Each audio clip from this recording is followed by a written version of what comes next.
This week on the PRESSURECAST, Hitman goes episodic, Call of Duty dominates the overall 2015 charts, and Pewdiepie launches a video network. Plus, impressions of The Banner Saga, Gone Home, Assassin's Creed Chronicles India, and Plants vs. Zombies Garden Warfare 2. It's Monday, January 18th, 2016. Everything happening in the world of video games is here, now, on the PRESSURECAST.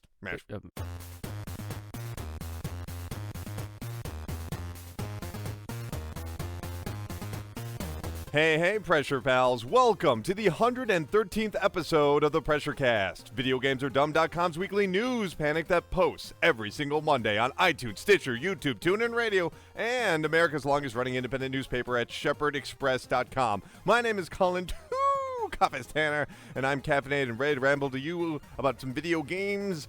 And across from me, in the darkness, in the shadows, Justin Hambone Engelbart, peer into your eyes. Hello. Wow, that took a while for you to say hello there. Welcome.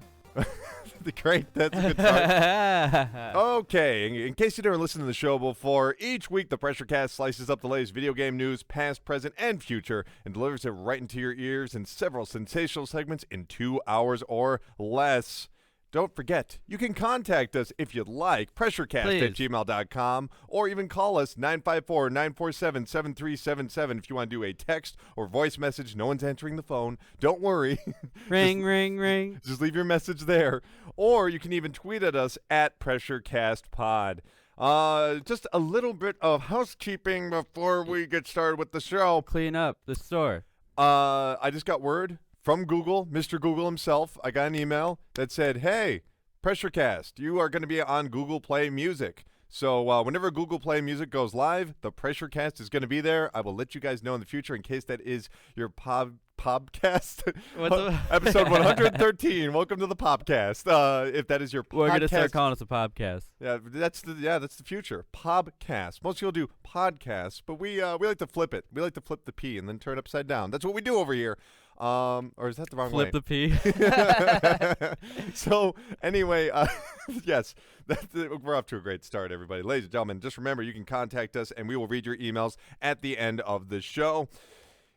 Normally, we like to start off with something called earth-shattering news. This week, no story warranted that feature. So we're flipping the P this week. We're flipping the P again.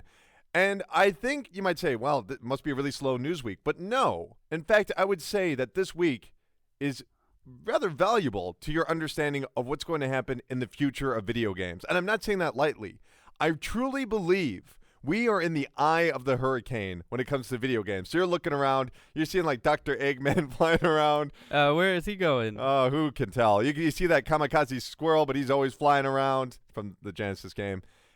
Right now, we are in the position to actually look at where the industry is going, and there are a bunch of small stories, but I assure you, these are all going to deeply change the way that video games will work in the future. I know that sounds like a lot of hyperbole. So throughout this episode, please ask yourself, how is this going to matter in a year? How is this going to matter in 2 years? How is this going to matter in 5 years? How will this matter in 10 years? For some cases, it might not take that long. For other cases, they might not reach there, but I really believe here we are in the early parts of 2016. I'm truly excited to get to this news. Starting it off with, well, you know, we have to get on the train. Here we go. You ready? Yeah, let's get on the train. Whoa! That's right. It's time for the Hype Train. Feel the PR vibrations as we barrel towards Video Game Satisfaction Station on the Hype Train. This is the part of the show where we talk about all those upcoming video games and the upcoming news to get you hyped up to spend all your money on pre-orders and end up homeless on the street. Can't wait. Let's kick it off with more VR news. Last week we were talking about how the Oculus was officially announced to be $599. They were selling through waves of pre-orders, and then we also discussed how the HTC Vive is going to challenge them. We have some more news about the Vive. It's official. February 29th, it will be available for pre-order. No exact release date was announced. Now, the big difference between the Vive and the Oculus would be that peephole, the way that you can actually see through it if you want. There's a little camera on the opposite end. A lot of people have been concerned about how, you know, in VR, you're kind of closed off from the world. Well, this will allow you to kind of switch over to that camera and see your locations, because the Vive is also more mobile, you could say. They want you to actually have a dedicated room just for VR where you can walk around. whereas things like PlayStation VR, that's more for sitting down. Oculus is somewhere in between. Vive apparently is going to be something quite special because Valve is involved in the project as well. And let's not forget, they did mention that they had a big technological breakthrough a few months ago. No one knows exactly what that is. Was it the people? No one can say for sure. The idea of having... Are they going to call it the people? No, I don't think so. Now, there's a lot more stuff to this system, obviously, because it has things like, the peephole. It also has some controllers. It has more stuff than the Oculus. Oculus is $599. Justin, what do you think? This thing's gonna be like $1,000 at least. Huh? What? Yeah, it's got more stuff, man. It's gonna be more expensive. It's true. Maybe. I mean, do you think that actually would put it in the position to be competitive with the Oculus, considering how much people are already complaining about the price of the Oculus? Or are we at that point now where maybe the news was a little bit shocking? People have been settled in and they're ready to kind of, accept the fact that yes, these are going to be very expensive for the first few years. Well, if they're gonna suggest that you need an extra room just to use it, you better have the money to buy it. Like, I don't think it's not necessary to go that far, but they do have the idea that eventually that's what it will be. And there are certain games that take advantage of that, which is why they even have that outward-facing camera to allow you to kind of explore your environment. Maybe you switch between the VR and real life. That'd be kind of cool. That would be really cool. I still say augmented reality. That's the thing that really gets me excited. Kind of blend the two together a little bit. Yeah, why not? That'd be totally cool. That would be. Yeah, and it's like switch back to real world, and you're like, oh my god, what's going on in my room? Wow, my cat's here. This is rad. Now I'm in the VR world, and there's some evil tiger. I better punch it. Oh no, I'm punching my cat. Thanks a lot, Vive. Doot doot. Oh my goodness. Okay, this is not a big story, but it is a huge story if you're familiar with the narrative that is Desert Bus. Yes, way back in 1995, Penn and Teller, the famous magician duo, now turned libertarian spokespeople, I guess you could say, because they do that show Bullshit. I mean, they haven't done it for years, but... it's a great show. Yeah, Penn Teller is still pretty active. Prominent, yeah. I mean, he's got his own podcast, and in fact, he was in an interview where he revealed that he is working on a game. I'm working with Randy Pitchford, and we're going to do... And this is a big deal. We're going to do a new desert bus. It's just going to be for charities, so charities can use it to raise money, which is actually pretty common. There's I forget the name of the exact Twitch stream, but they actually do play Desert Bus once a year. In case you're not familiar with what Desert Bus is, it was this... it was kind of like Test Drive, right? No, it was this mini game that was in Penn and Teller's Smoke and Mirrors, an unreleased Sega CD title that had a bunch of different mini games, and one of them was called Desert Bus. And what you did in Desert Bus is you literally just sat behind the wheel of a bus and had to drive from somewhere in California all the way to Las Vegas. And it was just the exact same road for like 6 hours. And there was something wrong with the bus, so it would slightly drift. So you couldn't just, I don't know, put a safety pin there. What am I saying, safety pin? You couldn't just close it with like, something and then walk away. No. The bus would veer, and if you came back, it would have crashed, and then it would get towed back in real time. Really? If you got all the way to Vegas after 6 hours of playing, you got 1 point, and then you had to drive all the way back.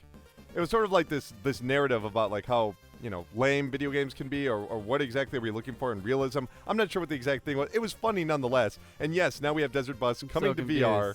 What do you mean? What do you want to know?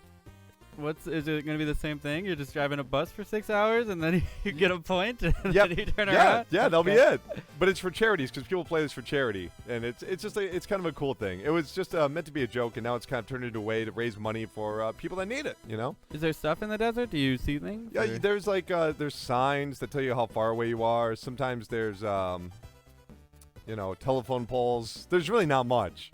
But so yes, Randy Pitchford, who is obviously famous for his work on the Borderlands series, head of Gearbox, he's going to be involved somehow. So yes, I'm sorry, it was an 8-hour drive, not a 6-hour drive. Much worse. Yes. All right. Doot doot. We have some exciting news for Xbox One owners. It appears that Gears of War 4 has had its release date changed from holiday 2016, which I don't know about you. When I see holiday anything, I'm like, that's getting pushed back. Right, yep. They've altered it to fall 2016, which really means it could come out anywhere from, I guess, October. Fall, yeah. Well, it could come out as early as September, I suppose, all the way until maybe late November, possibly. That's all we really know about it.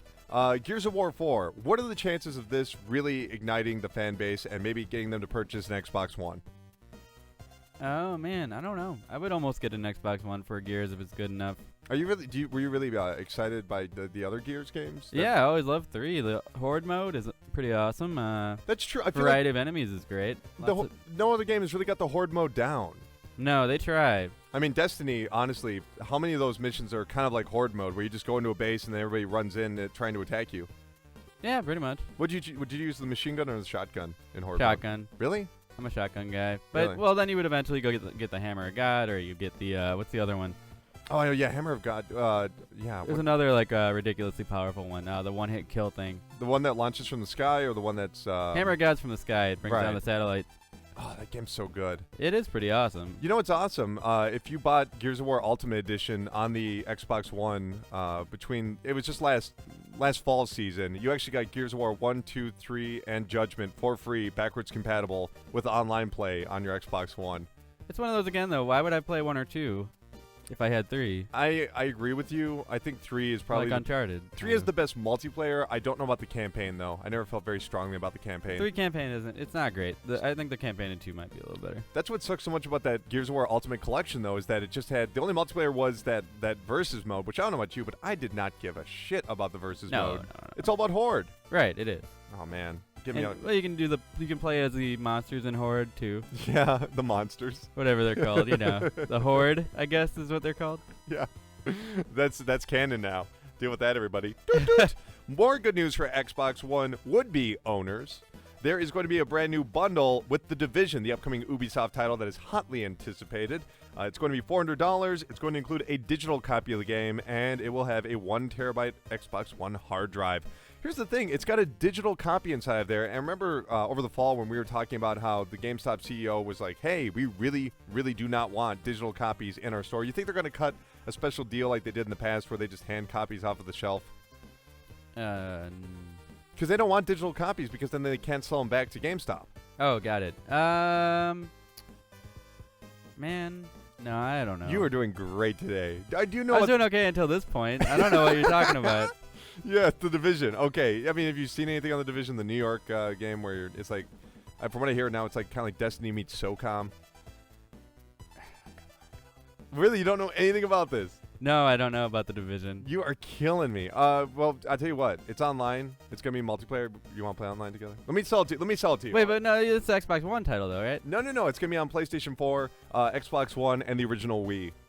Really? No, I'm kidding with you. It's not on the original Wii. It's this game that takes place in after a big disease. There's been some sort of epidemic. Everybody in New York's wiped out. It takes place in Manhattan, and basically there's these crazy, I don't know what you just call them, just psychos. They're driving around in garbage trucks with flamethrowers, taking out civilians. Then you got these other smaller gangs, and you're playing as like people of the former government. It's you and a gang of like 3 of your friends. Sounds like Escape from New York. Kind of is. It really does look like it. Beautiful graphics. You can have, you're in your squad, and it's in third person. It really looks a lot like SOCOM. Oh, okay. Yeah, SOCOM was a lot of fun. I used to play SOCOM 2 online a little bit. Yeah. Back on PS2. You can believe it. It's going to be... I loved SOCOM 2. It's going to be out March 8th, so if we keep playing Destiny, maybe we'll be done with it. We can play The Division. Yeah. Okay. We need to play more Destiny. We do need to play more Destiny. Doot doot. EA Access. This is the Xbox One exclusive feature that allows people to pay $5 a month or $30 a year to play as many of the Electronic Arts Vault games as they'd like. So things like Battlefield 4 or Titanfall. It's just available to download. Simply $5 a month. Now, you could go out and buy the game, but you also get special discount deals on EA games. You also get like exclusive beta features like the Star Wars Battlefront beta, I think, was there earlier. I know they have the Plants vs. Zombies Garden Warfare 2 beta, which we'll talk about later because I actually played that. And but they, you get these special betas. Good news, on January 19th, so tomorrow, up until January 24th, you will be able to use EA Access for free on your Xbox One. Just giving you a taste to check it out. But that's not all. Doot doot. They have also launched EA Access on PC. Yes, if you use Origin on PC, you can do the exact same thing, $5 a month, $30 a year, and play all these games essentially, for a pretty low price. It's cheaper than the price of buying one game on its regular price. Do you think we're going to see more publishers launching services similar to this, like Ubisoft wants you to play the other 4 Assassin's Creeds or Right, something yeah. like that.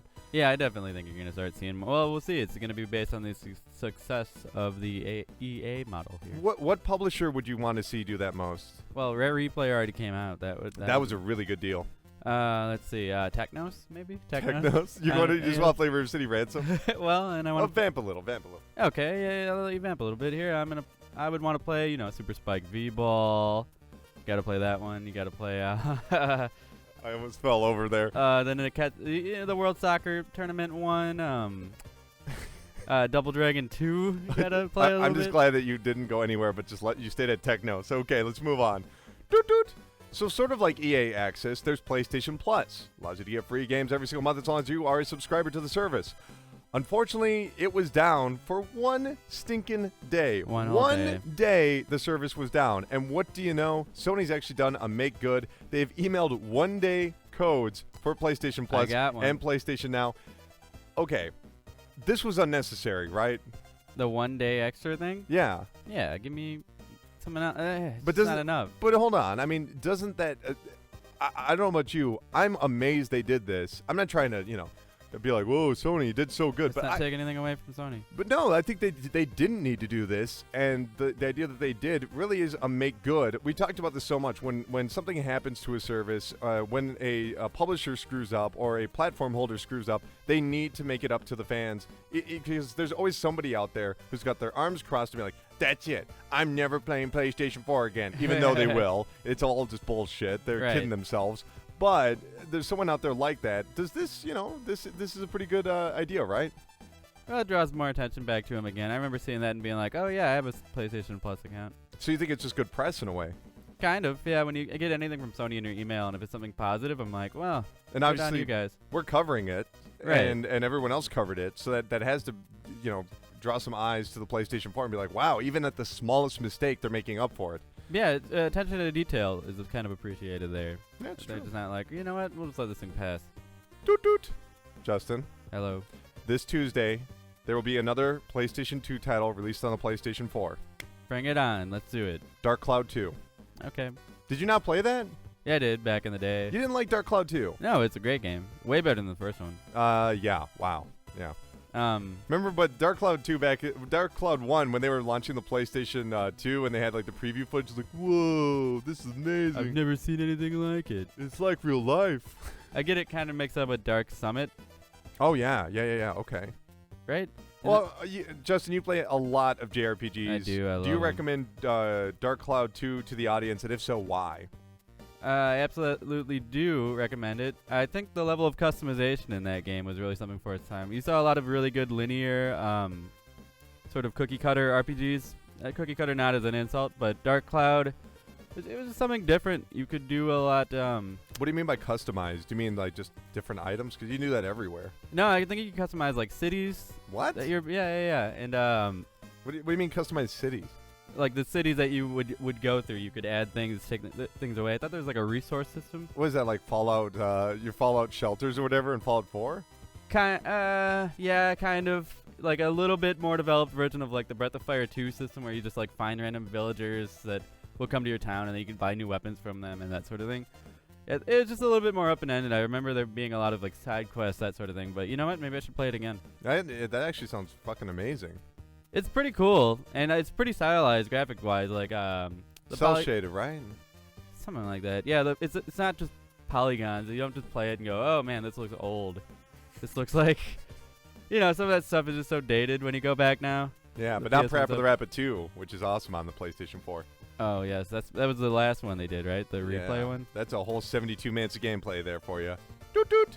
Psychonauts. Remember Psychonauts? I love Psychonauts. It's getting a sequel. And it's also going to be released on the PlayStation 4. Yes, the PlayStation 2 version of the game will be re-released on the PlayStation 4. No exact date, no exact price, no price for Dark Cloud 2 either. Do you plan on picking up Psychonauts, the original? Nah, I already beat it on original Xbox. I think I played it like twice. It's great though. The storyline's hilarious. The postman, when you go inside the postman's head, I love that part. I do have. I already have it on my PC. I got it on my Steam library.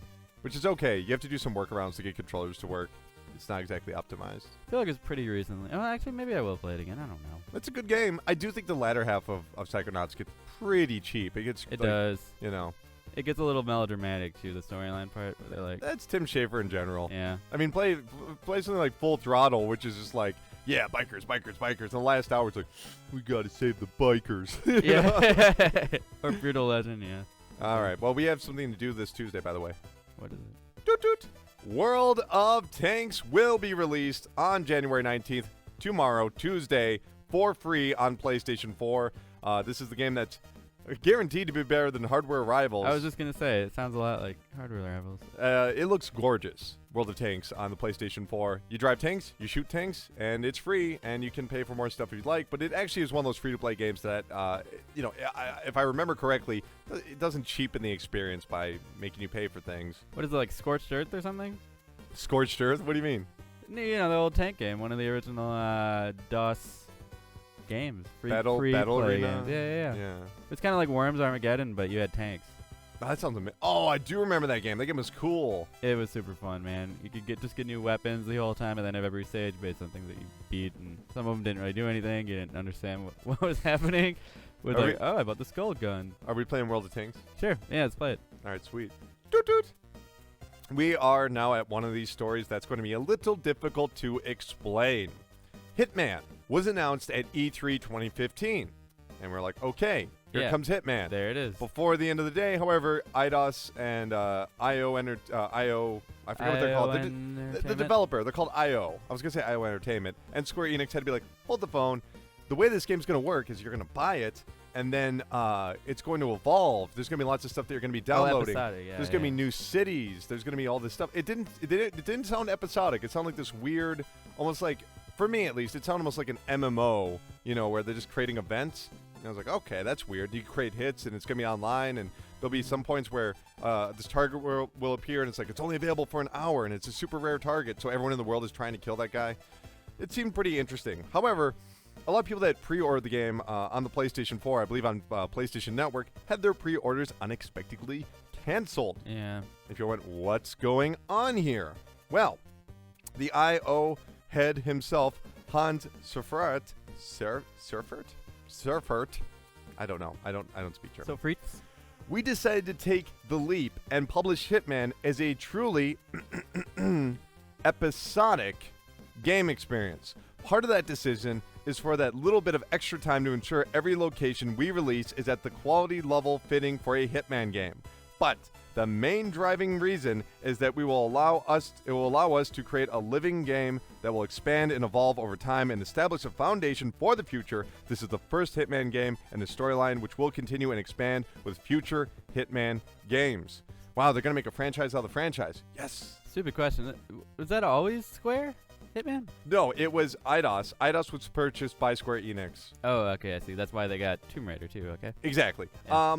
The thing about this is that they always had this plan of the game ever evolving, and they actually pulled back from their original idea and said, no, we're just going to release it as like a standalone title. That's why we're going to delay the game. And now that they've delayed the game, they're saying, no, now it's episodic. It's going to be out on March 11th. You're going to start off with the Italy stage, and then you will then move on to Morocco in April. I was going to say in Italy. Italy is a lot nicer. Oh, sorry. Italy's in April. Morocco's in May. And then there's going to be a bunch of other ones. Thailand, Japan, and the United States. You've played a lot of these Hitman games, right?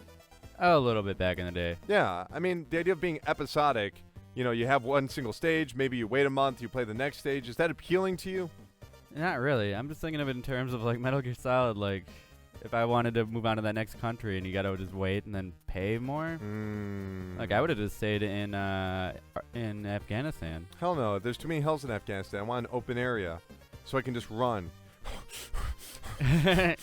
Yeah, the running part is great. It's nice to see a change of location, but I guess I would have to be pretty sick of the country I was in first. Well, I wouldn't even be worried about that. I think you'd have to have a pretty robust level to actually convince you that this is worth your time, because I believe it's $15 for the first one, and it's going to be $10 and $10 and $10. When it's all done, you'll be able to purchase the game completely for, I believe, $50. Oh, okay. Well, I don't mind that then. But then why wouldn't you just wait? you know? Right, exactly. And with a lot of these episodic games, here's what I want to point out. I really do want to bring this up right now. This is what I'm talking about. I don't think we've brought enough attention to this. The Eye of the Storm. I kept mentioning that at the early parts. I want to continue that. Beginning of the year. No, this matters that this is episodic because this is a Square Enix published game. Did Square announce another big episodic game this year? Or Yeah. I'm sorry, last year? Hell yeah. Final Fantasy VII Remake. The Final Fantasy VII Remake. That's episodic. You know what else they did? They're going to release a physical version of Life is Strange, that episodic game, this Tuesday. This Tuesday. You know what else is episodic? Final Fantasy Dimensions on iOS. There you go. That's true. That is true. Let's really think about this. This is what I'm talking about. The Square Enix philosophy going forward sounds very much to me that they are trying to make episodic content. That is the direction they're going in because they're taking their biggest freaking franchises right here. Right. Final Fantasy, Hitman. Now they didn't do that to Tomb Raider, but I wouldn't doubt that they would like to.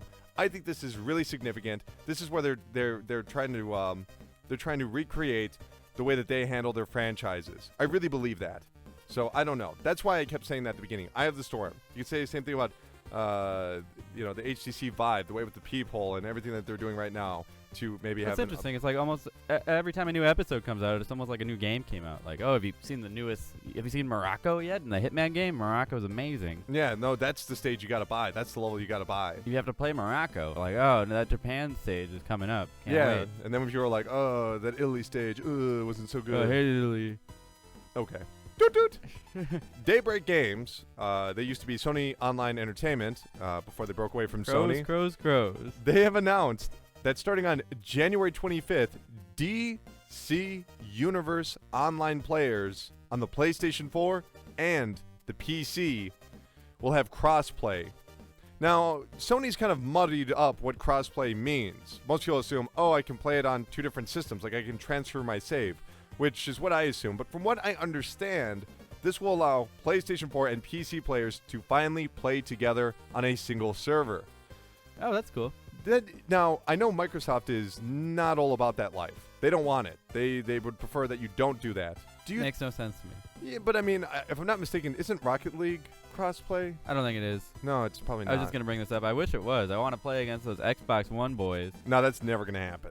Yeah. But the idea of a PC and PlayStation 4 community, I think that's a real possibility. I wish. That'd be cool. I mean, going forward, isn't that like, I mean, obviously if you're doing something like a first-person shooter or something that's really going to give the mouse the advantage, which is the majority of online games. Right, yep. You know, but something, Not Rocket League, though. but something like an MMO, Sure. which obviously they've had this in the past. The PlayStation 2 could play with PC players for Final Fantasy 11 and Final Fantasy 14. Huh. I don't know. I would hope. Square again there. I hope more developers are paying attention. I think this is the wave of the future right there.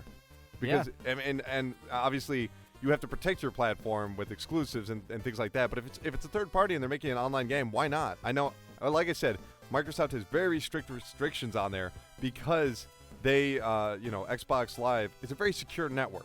They don't want anybody messing around there. So I understand that. It is a very stable network. Okay. Doot doot. I keep saying Eye of the Storm. We are in the Eye of the Storm, I'm telling you. Eye of the Tornado? Not a Hero. It is an upcoming independent title from Roll7. You might remember them from Ollie Ollie and Ollie Ollie 2. Welcome to Ollywood. Both of those games came out on the PlayStation 4. Yeah, I heard those games are great. Both of those games came out on the Vita. Yeah, the Vita. They have announced that on February 2nd, you will be able to buy the PlayStation 4 edition of Not a Hero for $13. Is it another skateboarding game, or? However, that's like a platformer shooter type thing. It looks really fun. However, they have announced the cancellation of the Vita port. Here's what they said. We love the PlayStation Vita, but there were technical hurdles that prevented the Not a Hero port. You know what? An independent publisher and developer just said they will not be releasing their game on the Vita. Yeah. If the independents do not release on the Vita, who is left besides those random JRPGs that sometimes a lot of random come here? Japanese companies, yeah, that want to do visual novels for some reason.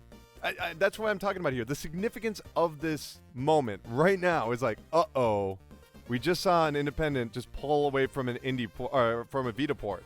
That means something, especially for someone like Roll7 who are very familiar with the Vita architecture. Very familiar. We're just all waiting for Vita to slowly get off life support here, aren't we? I think it's going to be done by the end of the year. I think you're right. Outside of yeah. some random Japanese games. Yep. And it would be about time when it I love the Vita, but it It'd be seems about, like what was that? It'd be about time that. well, I feel like we've been predicting that it's been going to die for how many episodes now? Well, we all knew it was pretty much dead because AAAs don't really bother with it anymore outside of, like we said, some random Japanese RPGs. However, the independent titles have really been the lifeblood of that system. Something like Nuclear Throne, that just came out on there. Yep. Bastion, that was just released on there. A ton of other independent games. Binding of Isaac's pretty good on there. Binding of Isaac, that's on there. I mean, people always say, oh, it's the indie handheld station, and that's not a problem for me because I love independent titles. Yeah, I'm totally cool with that. Procedurally generated titles. But that's it. This is actually kind of terrifying. We have some news later on. We'll bring up some more Vita news. But before we go, let's have Roll 7's explanation as to why it's not coming to the Vita. This is actually pretty great. In the end, we tried simply copying the whole game onto a 3.5 floppy disk and jamming it into the back of the Vita. But this caused dangerous overheating and one of the test kits exploded, killing the entire Not a Hero Vita programming team in a fully upsetting and totally avoidable fireball of nasty burning. Initially, we thought it was baddies what had done it, but it turned out to just be our team's own fantastic ineptitude. It was at this juncture our lawyers advised us to abandon the port and come up with an elaborate excuse for its cancellation. Oh, well, I'm glad the lawyers told him to do that. Just tell the truth. That's why I'm so happy they did. Doot doot. Oh my goodness. March 18th is going to be a pretty big day for Pokemon fans and fighting game fans and Wii U owners. Can't wait. Pokken, the Pokemon 3D fighting game, will be released on the Wii U. We a Charizard guy, or who are you gonna use? There's like a man chop on there. Does the idea of a Pokemon fighting game excite you in any way? Keep in mind this is using the Tekken engine. You know, if I'll just have to see the reviews, more or less. If it looks good, I'll play it. I'm pretty excited about Pokemon in general. Always. Well, what about Tekken? Are you a big Tekken fan? Tekken Tag Tournament way back in the day, but not recently. Tekken Tag Tournament. On TTT. the PlayStation 2. What were you doing? Just playing the bowling minigame, you chump? No, I was playing with that capoeira guy who does like the breakdance fighting. Who's your tag partner? The guy who does the backflips, martial law. You just played as the cheapest motherfuckers, didn't you? Maybe I did, but I played against the computer most of the time. I guess Jack too, or what's his name? New Jack? No. Do you know who New Jack is? Yeah, the wrestler. Yeah. No, just regular Jack. You know, with the one punch knockout that he does. Oh, Paul. His name's Paul, not Jack. Yeah, I was about to say. No, Jack is the robot. Yeah. Do you think there will be any Tekken characters in here? Dude, it's animals. Couldn't they include the kangaroo? Yeah, exactly. And the raptor? And the bear. And the bear? Kuma? Yeah, Kuma. Yeah, man. I liked playing as Jack as a kid because he just did that yeah, the 3-punch thing, left, right, and then he slams down. And the steam would come out of his ears or whatever. Yeah, that was me when I lost to Tekken. I'm so mad. I don't want to lose. If they're going to make this, and they already made it, but if they're going to do this, I want it all out. I want to have those amazing CG endings like they always had in Tekken. That didn't make any sense. Yeah. Oh, there's a spotlight and a brick wall, and he's running away, and he jumped over the bridge, and it's a zoom up on his face, and he just smiled, and now it's the credits. Oh, awesome. I just selected a new character. I want to see the character list on this. How many is there 150? No. It's probably like 12 characters. No. You can play as Pokemon. I can't remember. I know Mewtwo's in there. How's that? Oh, okay. Mm-hmm. Is he the last boss, or Yeah, sure. who's the boss, you think? It's probably some legendary. Articuno. No, it's not going to be Articuno. Doot doot. Well. Zelda Twilight Princess HD will be out on March 4th. A lot of people were like, hey, that's weird. It's bundled with an amiibo. What's that all about? Well, now we know. If you use that Wolf Link amiibo, you unlock an exclusive dungeon called La Cave du Crespicant. It means Cave of Twilight. There's an exclusive dungeon by using an amiibo. Does that frustrate you at all that you have to use the little toy that comes with this, or? I never liked the exclusive dungeon stuff. They've done it before, like the re-releases of RPGs on. Well, like TBA. what? Like Final Fantasy V had an exclusive dungeon. Oh, that sucked. Yeah, you know, they just added like, oh, here's that harder boss again. They took a boss, just changed his color, and made him more difficult. And I'm like, I don't care. I don't want to Yeah, I know what you mean. All I right. mean, Legend of is- Zelda too did one, didn't they? Before this. I can't remember. This is all just rumor, though. This came from Amazon France, but it was pulled immediately, which leads me to believe that's probably true. Right. Yeah, I like all these leaks that we're getting from all these random sources lately. Now, we do know that this will connect, or at least, I can't remember where I heard this. This will connect to Legend of Zelda Wii U, the brand new one, which, holy crap, man. Yeah. If that comes out on NX, you're going to get an NX? Oh my god. I'm gonna have to get an NX. I'm gonna have to get an Xbox One. You're going to have to get New job. have to get a new drug. I want a new drug. I love that song. Doot doot. Bayonetta 2. Hard to come by these days. Getting a used copy can be quite expensive. Getting a new copy? Not gonna happen. Good luck there, buddy.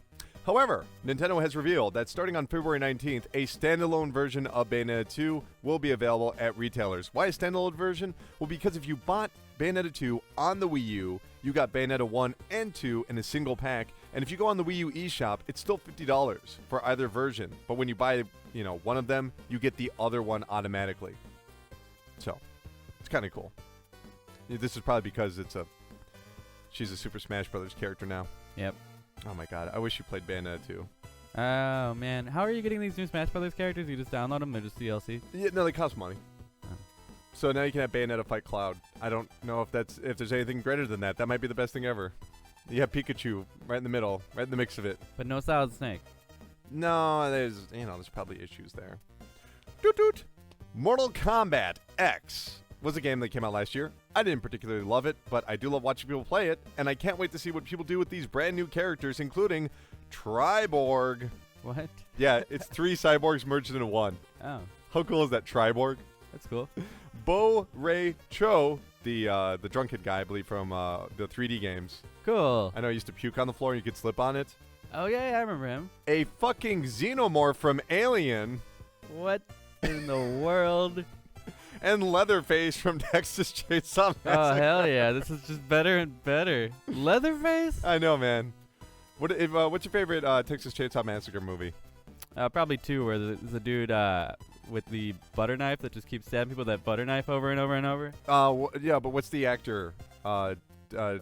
The guy who's in all of them? No, the guy in part 2. Dennis. Dennis Hopper. He's in a lot of them. Oh my God, is he great or He has what? like a chainsaw fight.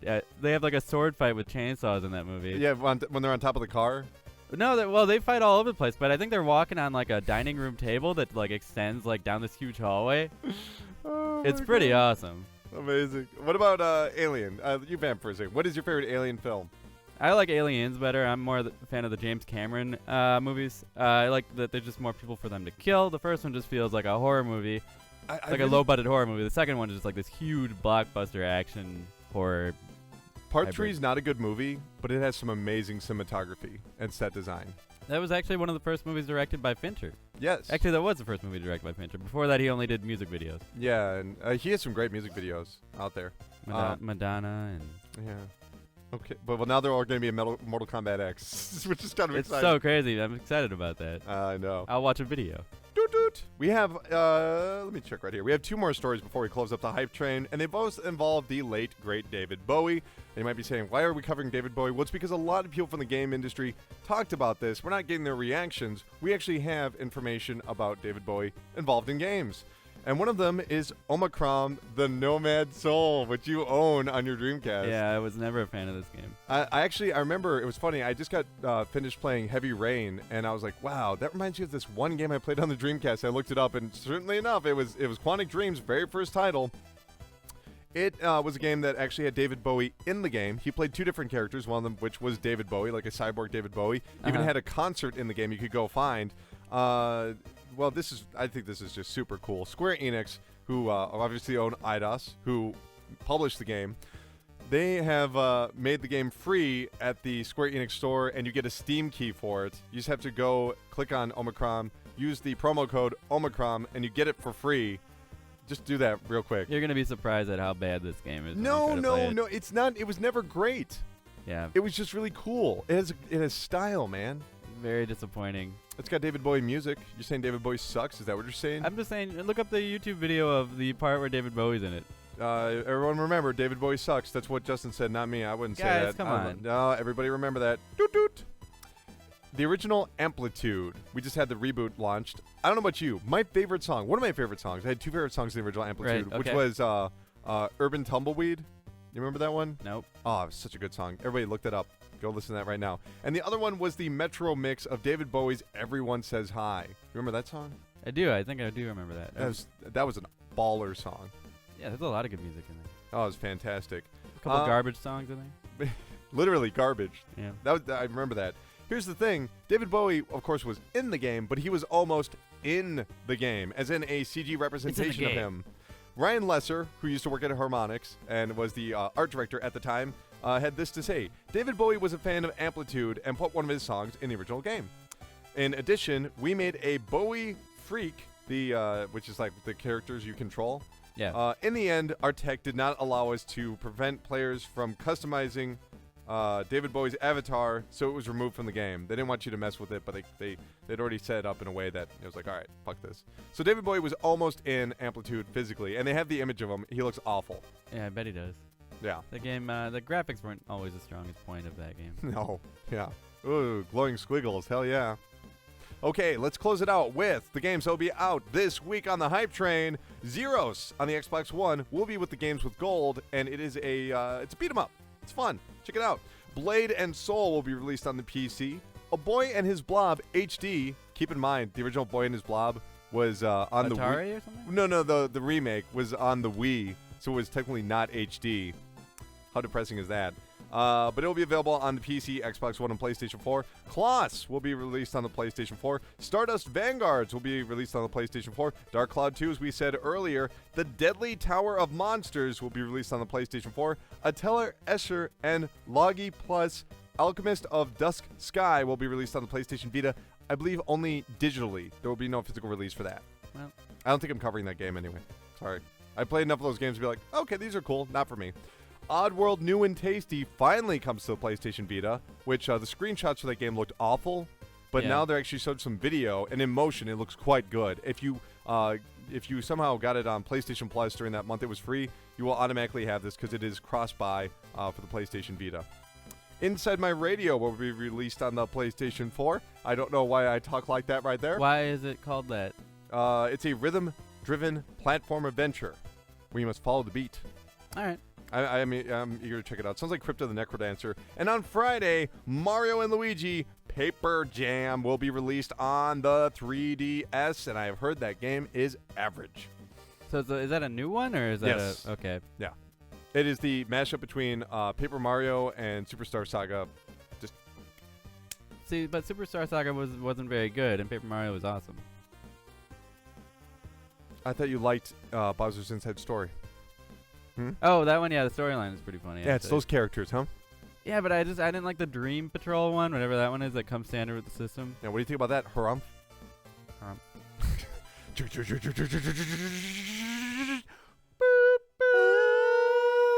That's going to do it for the Hype Train. Stay tuned after this.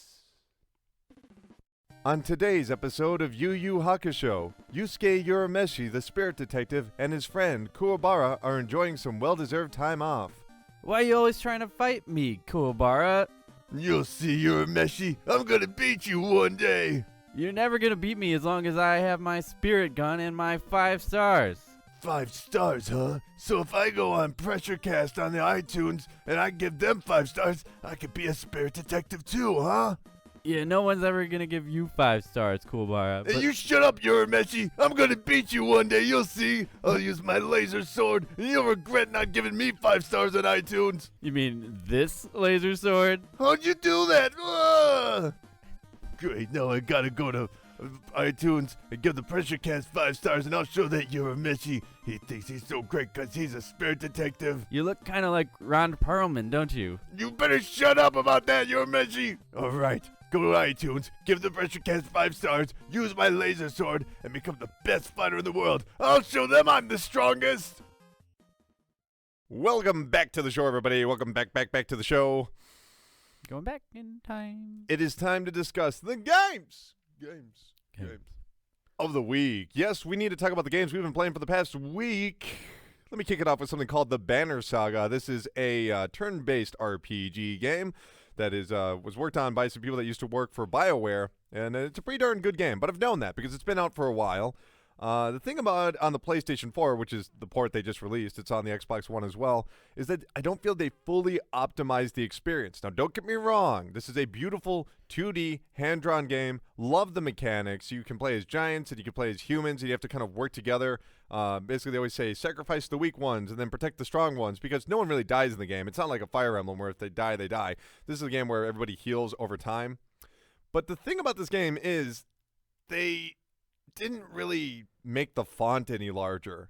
I know it sounds weird to really complain about that, but when you're playing on a big screen as opposed to playing on a desktop with your monitor and you're right there and you see all the details, they didn't make the font big enough. And there's a really good story in the game, so it's regrettable that you don't get to read it all. Worse yet, on the map, they always have this very naturalistic text. So like instead of it saying like area, just imagine the word area, it'll be part of a building.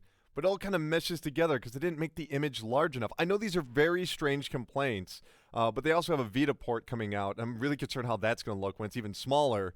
Is that a weird thing to be kind of... No, that's an interesting complaint. Yeah, I've had that problem in games before where you just can't read the font for some reason. You know what I'm talking about. I know what you're talking about. Where it's like, oh, okay, I don't really get what... I want to read more of the story. Or sometimes the text will go too fast in something. There's like the auto text thing, and you're like, yeah, like that one part in Undertale when she's talking about the anime series. Oh yeah. That game. Seriously, there's the game of the week. Go play Undertale. Seriously. I'm still playing my genocide run, my friend. Oh, don't do it. Even I don't want you to do it, and I'm not. Oh, it's so ridiculous. It's so hard. Next game we've got is Gone Home, which was released on the PlayStation 4 and Xbox One. This is the 2013 game that was released on the PC. A very good game, a walking simulator, as some people like to refer to it. In the game, you are simply walking through a house and then hearing a voiceover from your sister. You just returned home from a trip in Europe, and you're back, and you're learning about what took place while you were gone. It's a very touching story. It has one of the best stories in games in recent years, and I love just the way they handle everything, the way that they introduce information to the character. It's so beautiful. But, and I don't want to talk too much about the story, because it's all a story. I don't want to spoil it. But this game, for me, as great as it is, and I still recommend it, there's a big problem with it, which is that basically the last 15, maybe 10% of the game just stops. And it's like, oh, you need a key to get in here. Oh, yeah, that's really annoying. Oh, okay, so you're not Brave. You're just a video game. Never mind. Thought you were doing something interesting. You just want to be like all the other video games. Oh, wasn't that fun in Myst? When you had to go search around a building, trying to find one special object to unlock one special thing. It irritates me so much. Gone Home is such a good game in almost every regard. But then they do this thing where they try too much to be like a video game. And I'm sure that the reason they put the keys there is because they're like, oh, well, we don't want to introduce, too much of the story because someone could just run up and see the ending. Well, guess what? If I read a book, I can turn to the last page. If I watch a DVD, I can fast forward to the very end. Just trust that the player will want to experience the story. Who cares? If someone wants to play the game that way, who cares? That annoys me so much. And the way the house is laid out, it's so obvious where you're supposed to go. It's like, oh, first floor, second floor. I'm just going to run up to the second floor. No, you know naturally not to go to the second floor when you're exploring a building. And if they do, who cares? Come on. New Myst coming out this week, right? That Paragon game? What? Is that new Myst? That's what they were comparing it to. You gotta speak up, bro. Yeah, I think it was same developers or something. Man, I need to do my research. But anyway, yeah, there's comparisons to Myst. That's interesting. Gone Home, still recommend it. When you get to that point, just look up a walkthrough. Seriously. And there's a hidden room you have to find. It's ridiculous. Is it a secret hidden room? Or it's a secret hidden room that you have to read one particular thing and then go to one particular wall and click on it. It's so stupid. That's the only thing that bothers me. Everything else is so good, but that's a real sticking point. Assassin's Creed Chronicles India. Now, I played Assassin's Creed Chronicles China. This is like the 2D game, kind of like Prince of Persia. I thought China was a pretty darn good game. I like the 2D Prince of Persia ones, man. Yeah, let me tell you. India is not good. No. It's not good. I'm seeing some reviews on it that are actually pretty positive. I don't understand it. Go and play China, and then go watch the video on India. The level layout is so cluttered. Okay. There's just stuff for the sake of stuff. They're like, oh, you can hide behind this pillar or that pillar. The thing about Assassin's Creed China is that essentially every environment was a puzzle. There was only one way to do it, which is fine. It's a puzzle game in a way, even though it's also a platformer. You've got to follow these exact steps so that you don't get caught and don't fight, blah, blah, blah, blah, blah. Right. India just introduces things at random. They don't actually have anything to do with the scenario that you're in that given moment. Like there was one point where they gave me these distracting, these things you throw to distract people. Let's just say that. The pop cap things? Sure, why not? Whatever it was. And there were these two men that were just like standing right at this bridge, right? And they were just talking to each other. And so I got that thing. So I climbed up. You had to go underneath the bridge, collect the thing, and then climb back up. And you're right there. So I'd throw things, try and distract them so I could knock them out individually. That didn't work. I try and jump over them. That didn't work. And finally I realized you're not supposed to interact with them at all. You're supposed to climb underneath the bridge. Oh. And here's where you use the pop cap thing. Maybe like 2 other areas later. Why introduce it there if I'm not using it? Remember Mega Man? Oh, of course. Mega Man, when they introduced slide, it was because you had to use slide. You know what I'm saying here? And Metroid, they introduced the ball form when you needed to use the ball form. When you introduce a mechanic, the next area should teach you how to use it. Now, I'm not saying tutorials. I know a lot of games just like throw out tutorials, and that can be very annoying. Where it's like, oh, great. What about in like a Day of the Tentacle game where you get all these items that you have to figure out which one to use? But early on in the game, they show you how to interact with objects. Oh, okay. Like they're introducing a mechanic to you. This game just doesn't do that. And the environments are just cluttered with enemies and objects and everything that might not even be a solution. They are introducing these objects to distract you from solving the puzzle, which is stupid. It's so stupid.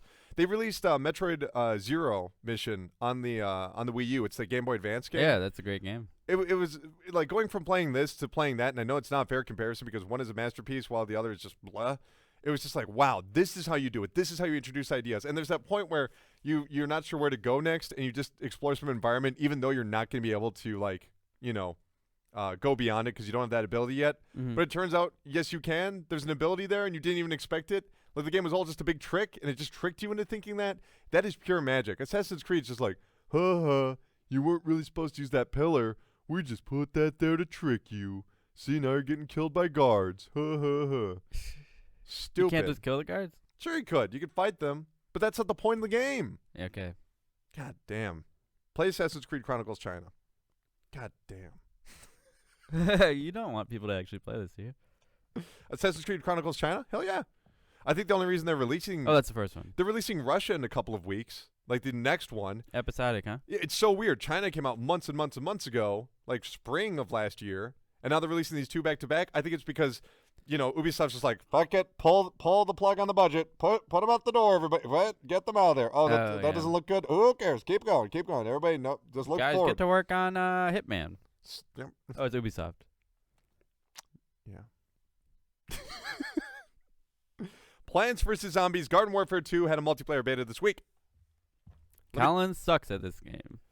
Why do you say that? You watched the video, didn't you? Yeah. I wasn't doing very well.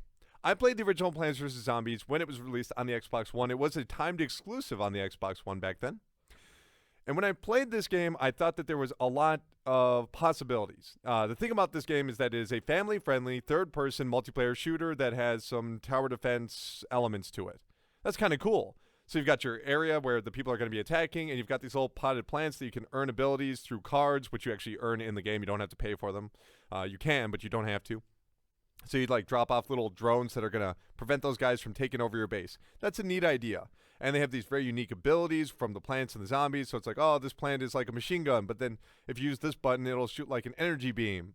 That was really cool. It's like the sunflower in the original game. Or here's the pea pod shooter, and you level them up. You get different versions of the same characters. And then the same was, same with the zombies. Like, oh, it's the football player. He's kind of tough, and he's got like a minigun that shoots footballs. You know, it's some kind of cool idea. You like the zombies better or the plants? I thought the zombies had an unfair advantage last game. Or no, was it the plants? I can't remember. One of them had an unfair advantage. And this is obviously just a beta, but they have the same 4 characters on each side, and they've added 3 characters to each side. But right away, just playing the game, I'm like, a lot of these guys just have beams, like laser beams. That's a lot like what the sunflower had. That's kind of weird. But they're interesting new characters. Like there's a superhero who, if you're not using the left trigger, he just punches, and then when you zoom in, he shoots a laser beam. Right? Everybody shoots laser beam. Well, yeah, he's got like a special power where he does this flying kick, where he can spin around and you can attack multiple people. And then on like the plant side, there's like this magic one. She can slow down time in an area, so characters move slow and you can attack them. So you can turn characters into goats, which weakens them so they can't attack. It is some pretty cool ideas. But you still have the base other 8 characters from the original game, and that's when this game comes out, mark my words, a lot of people are going to go, this doesn't feel like a sequel. This feels like an expansion. Okay. This feels like DLC. And that's not necessarily a bad thing because some people didn't play the original game. They're going to go into this fresh and be like, look at all this stuff. This is really cool. But the original game was kind of shallow on content because you could essentially do like a horde mode, but you can only play as the plants. And it was like, okay. This time I think you can play as the plants or the zombies in the horde mode, which is a little bit more entertaining. But if you played the original game, it does feel a little light, even though, and it's obvious, these new characters are better than the old characters. Right. Because they're more diverse in their movements. Because it used to be like, oh, the sunflower, either shoot like a machine gun or zoom in and shoot like a machine gun. Whereas this time around, it's kind of like, oh, you can play as this pirate zombie, and he can like do like a shotgun blast, or you zoom in, and you have like very precise like pistol shooting. You know what I mean? So it's obvious there's more thought in those characters than anything to alter the original characters. That's kind of disappointing. Yeah, I feel like this game appeals so much to kids lately. Kids rule. Yeah, like this Minecraft and Angry Birds are kind of just like the series where, there's a billion books. They release like beginners readers books for this series for kids. Verse zombie. Very good, class. Very good. Yeah, I don't know. Maybe that's why it seems a little watered down or something. Yeah, it does. Maybe they're just like, okay, kids are going to love it. I think if you play this beta, it's going to be ending today, actually. I think it's too late. Too late. Monday, sorry. I think if you were to play it, you might actually really get a kick out of it because you didn't play the original. I did actually play a little bit of Plants vs. Zombies. It was fun. No, the Garden Warfare, the third-person shooter. Oh, no, I never did that. Okay. Dummy. Sorry, it's a different okay. thing. I'm real mad that you said that just then. Just real. Start it over. Okay. We played a lot of Rocket League this week, but we also played some Destiny. We're finally diving deep into Destiny. Yeah. What are your impressions of Destiny so far, Justin? It's fun. Even It's the first couple of levels, it was super generic. Isn't my baby cute? Yeah, your baby's real cute, miss. No, it's kind of just a generic space thing for a while. But I found at one point, I think it was like 3 or 4 missions in, for whatever reason, I'm just suddenly like, oh, I'm into this. Dude, it was that one with the giant walking tank, wasn't it? It was. Yeah, there's this mission early on in Destiny. No spoilers. Oh, I don't want to spoil the game from last year. But like I played Destiny for a while, a good long while, and then I was like, I just can't get into this. I was like, all right, it's very important that I actually play this game because, hey, I'm not playing League of Legends. I'm not playing Dota. Apparently, I'm not trying to be the anti-populist no DayZ critic. Yeah, I've played DayZ. I keep saying that. I have played DayZ. It's fun. It's real fun. But I think Destiny is actually a little bit better than I ever gave it credit for. But that's also because they've done so many revamps where you see your light level right away as well as your regular level. And, man, they also revamped how weapon drops happen. I think if you've not played Destiny so far and you've got some buddies, this might be the time to get in there. I think we got to keep going. I mean, we're only scraping the surface here, huh? Dude, what happened with the giant walking tank? Talk about that. The thing, we're just like, okay, it's got 1 billion health. I can't tell whether or not we're doing any damage to it. How long do we Are fight we that supposed to thing? kill this, or are we supposed to just try to go around it? Well, yeah, no, we got to kill it. And how long were we fighting it though? Oh, a good. How long was that? 45 minutes? It might have been. We had that other person that kept dying. We kept reviving them, which the reviving and getting ammo back is such a smart mechanic. Yeah, when you revive somebody, you get ammo back. So thank God they sent some horrible girl with us that just kept dying over and over and over. Now I'm using the assault rifles. What are you using right now? I got the sniper rifle. That thing's pretty cool. We're both hunters. We picked the same class, so we'll probably have some similar impressions of this thing. But yeah, sniper rifle was cool. All the different weapon varieties are cool. I think there's going to be a lot more to it. It seems a little simple at this point, where it's just like, oh, here's a new gun, here's a new gun, here's a new gun. They kind of do the same thing. I want to find something more unique. We got to play tonight. Rarer. Yeah. You want to play tonight? Play some Destiny. I'll play some Destiny. Yeah, we got to get away from Rocket League because, man, Rocket League is getting too serious. We're getting pretty heated. It's like playing Mario Tennis back in the day. Yeah, you fucked up, man. Bowser, it's my knocked that fucking right fault. No, yeah, Bowser knocked that right to you, and you just fucked us. Why did you slice? You should have drawn on that one. All right, great. Let's get out of here. Let's go outside for a minute, man. Oh, thank God. It's cold as fuck. We got that joint up front, a place that's always warm with the glow of cold hard cash. That's right. It's time for Chart Park? You The tap. chart You park. tapped me on the shoulder. I thought you wanted me to say it. The land where money grows on trees. Yes, the chart park. This is the part of the show we find out which fat cats of Wall Street will tip their top hats towards Lady Luck as we look into all the business, legal, and financial news in the video game industry. Kicking it off with the NPD sales of this past December. We will talk about what were the 10 best-selling games in December. But first, we want to talk about the Non-playable consoles. demos. Yeah. Sorry, NBT. That's true. That is true. The PlayStation 4 took the top spot. To no one's surprise, it is a faster-selling console. However, the Xbox One also did quite well. NPD pointed out that the combined sales from the past 26 months have been higher than the combined sales of the PlayStation 3 and 360 of the past 26 months. So that's good news. That means that we finally have left last gen. It's dead. We've moved on to the current gen hardware. However, hardware sales were down 6%. It was originally $1.31 billion. It's now down to $1.24 billion. Also, blowing my mind. I feel like I'm in a board meeting. I'm just saying that a lot of people are attributing this to the fact that people are not purchasing the cheaper, older hardware, and they've moved on. So hardware sales, of course, are going to be down. And as you might be saying, well, wait, how did that outpace the older systems? Well, it's because there's a saturation point. No one needs one. Most people already have one. Also, Xbox One and PlayStation 4 had their single best month ever in December. Very nice. December, that is just amazing to me. You'd think it would be November, but no, it was December. According to Microsoft's Mike Nichols, Xbox One exclusive game sales in the United States between July and December 2015 were up 61% compared to the same period in 2014. So you can attribute a lot of that to things like, I don't know, Halo, Scream Ride. Scream Ride. Forza. No one remembers Scream Ride. That was a pretty cool game, though. I want to check it out. Five Nights at Freddy's. Let's talk about what was the best-selling game of 2015. We have the other 9 we'll talk about at the very end of the chart park. Great. It's none other than the one and only Call of Duty Black Ops 3, which was, quote, by a wide margin in both units and dollars sold, the top-selling game of 2015. The franchise has officially sold over 250 million copies of the Call of Duty franchise. Dr. Evil. Million. Yeah, baby. 250 million? I'm from the 60s. That's my Good one. favorite moment. Let's talk about advertising, specifically television advertising. Which company spent the most advertising their games on television? Well, to no one's surprise, it was Machine Zone, a company you might not have, yeah, exactly. A company you might not have heard of, but you certainly heard of their product, Game of War. Oh, that's Can you watch stupid ESPN crap. for longer than 5 minutes without seeing 5 Game of War ads? No, you can't. With that woman they paid to be in there. Who was that again? I can't remember. Kate Middleton? It was Kate Upton. Kate Upton. that's Now it. they're up to Mariah Carey, right? They moved over to Mariah Carey. Are you serious? I believe they did. They spent $92.7 million over the course of 2015. However, How much did they spend on the game development?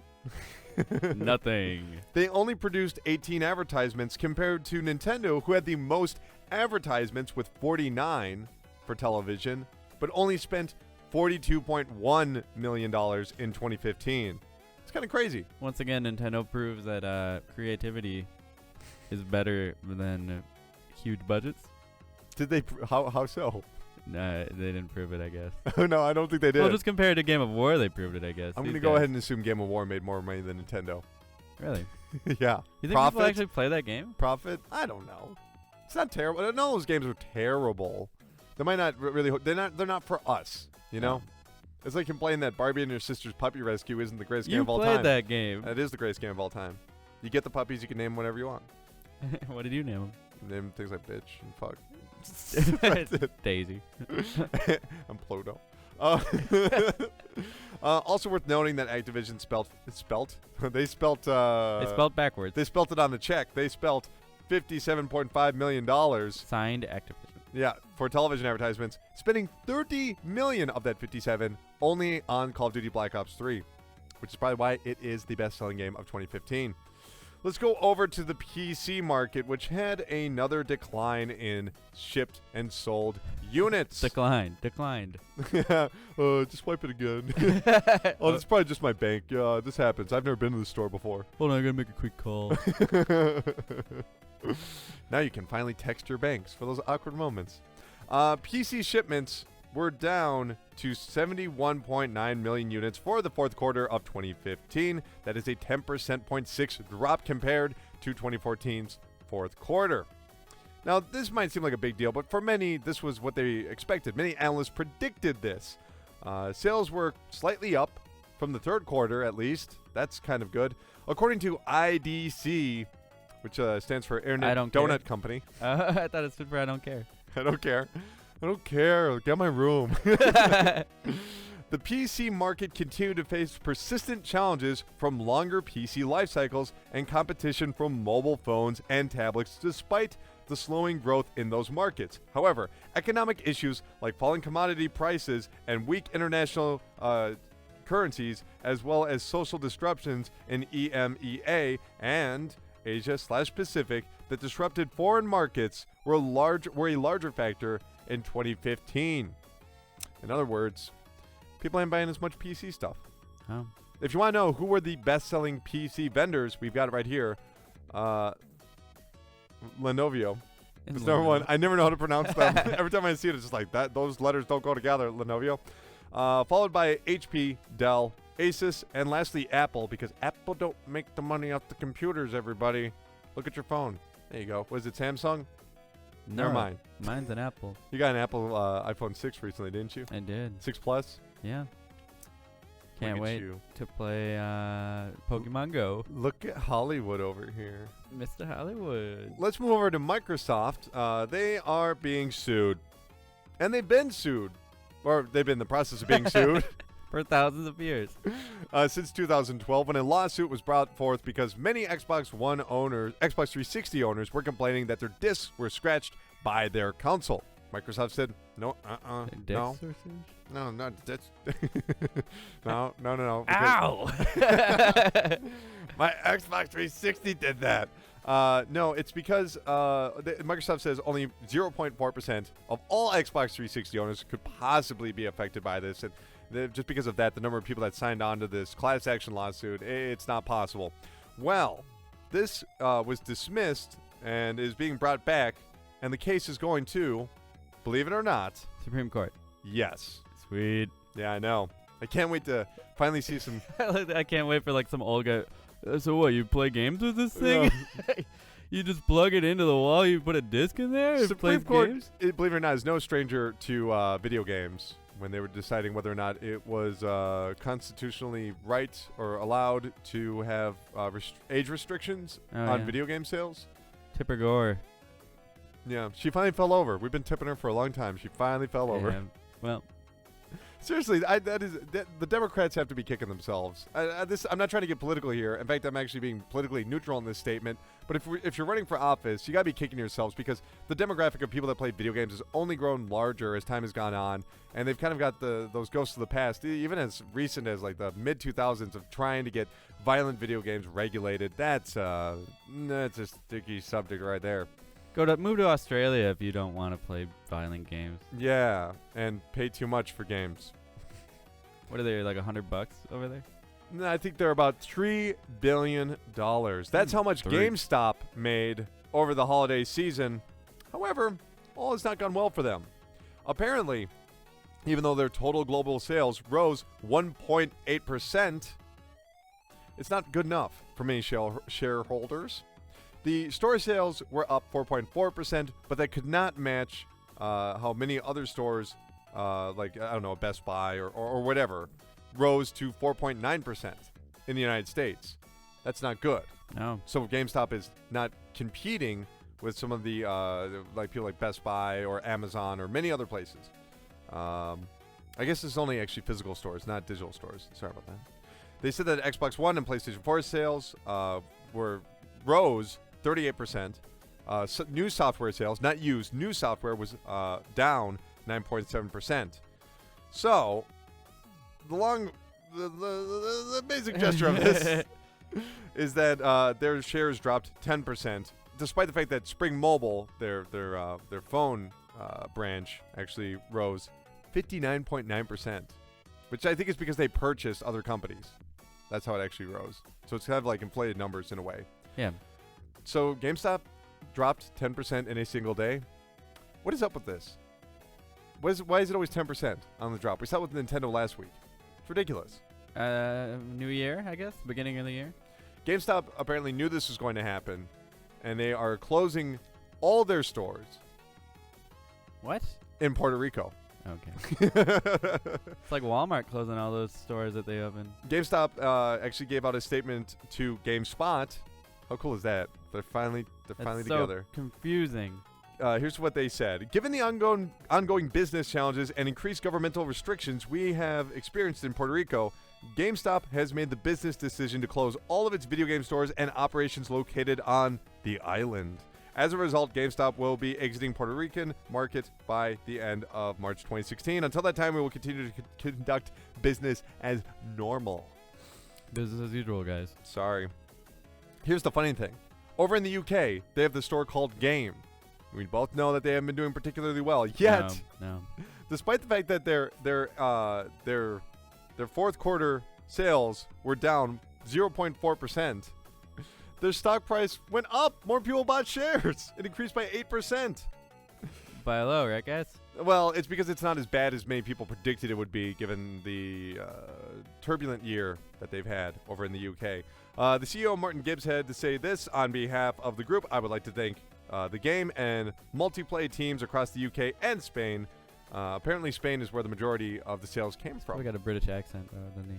I think actually Spain is selling more games than the UK right now, which is kind of crazy if you think about it, percentage-wise. Because that's the only reason that game didn't fall any farther, because UK is not selling games, but over in Spain, it's doing quite well. Hey, here's the stupidest question ever, Colin. Mm-hmm. Is the UK bigger than Japan as a market? Yes. Okay. What about as a country? Continent? Yes. Really? A lot bigger? No. Okay, great. Japan's about the size of California. Really? Yeah. But the UK is UK also incorporates Scotland. okay, let's move on. All right, there we go. Vivendi. Yes, Vivendi, the former owners of Activision Blizzard, the majority stakeholders of Activision Blizzard, before, obviously, Activision Blizzard actually bought its own stock back, have sold their stock of Activision Blizzard. They had a little bit of stock remaining, and they sold it to, we don't know. Well, how are we going to find out? I don't know. Put on That's our... kind of crazy, though. They sold it to an unnamed person or company. We have no idea who bought it. Now, Vivendi, of course, is still active in their purchase of Ubisoft stock, so it appears that they're just shifting over to that company. Kind of interesting. Speaking of Activision, there was a man who used to work over at... I used to work in that building. Well, this is kind of a long way to go for a segue. Let's just start over. The director of Rise of the Tomb Raider, Brian Horton, has officially left Crystal Dynamics. But before too long, he announced on his Twitter bio, as well as his LinkedIn profile, that he had now taken a job at Infinity Ward, the developers of the Call of Duty series. So he's moved over to Activision. Rise of the Tomb Raider, one hell of a game. I can't wait to see what he's going to do here. I hope he doesn't make a new Hydro Thunder. I don't think That's Midway. No, that would be owned by Warner Brothers. Just so you know. So it's in the Warner Brothers vault? It is. Just like the Disney vault. They got Daffy Duck and Hydro Thunder hanging out Let me together. out of this vault. It's my Daffy Michigan Duck. J Frog and Cruising USA. just Hello, hanging my out together. baby. Hello, cruising USA. Great. Alright. Just kick that over. Fantastic.